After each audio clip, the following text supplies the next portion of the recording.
يا عظيم له تدابير الأراضي جل شانه، سبح بحمده ملايكته والحنا من عبيده، عتمت سحب السما كأنها من لون دانا، والسما ذات البروج الشاهقة ما هي وحيده، انفتق منها الفكر والشعر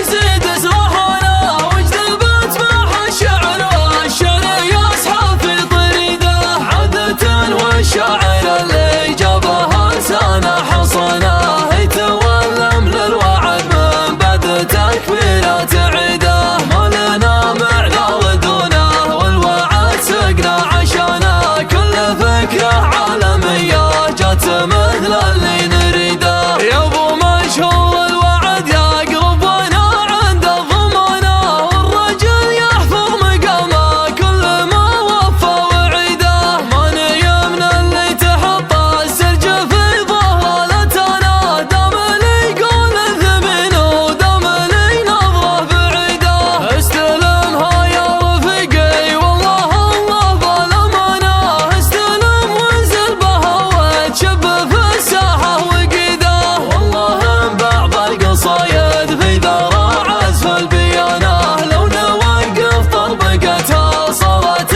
بيوته جريده، الهدوا يا معشر الشعر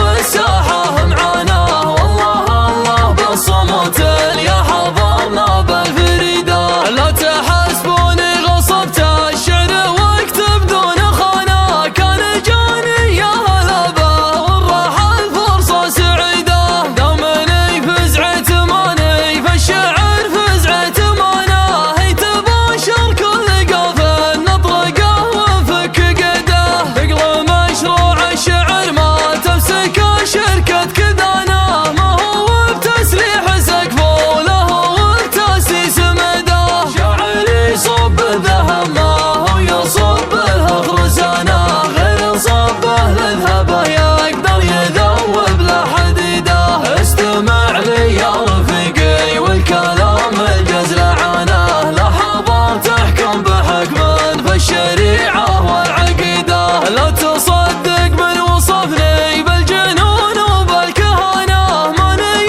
مبصر باليد شايل افكار باليده، كل شاطري فيه شاعر باني وسط كبانه، وعقوبة القرايح والبحر مثل الصديده، اسمع من قريحه الطاهره فيها اتزانه، اشربت من بير زمزم وغسلت من ما زبده، جلني ما اجيب بيت كانها عظيم السمانه، يخلف صفق الهوى ويهشمه مضرب حده، التعامل للمصالح فلسفه ذله وهانه، من يذل النفس مدري وش عذره من حفيده، ما نغني غير في شغم ومن علوماتك انا، قد ملكني بمعروف وذخره عند الشديده، وانت يا صفوة زمنا وانت يا عنتر زمانه، صاحبك وده يجي لك بالقصيده من وريده،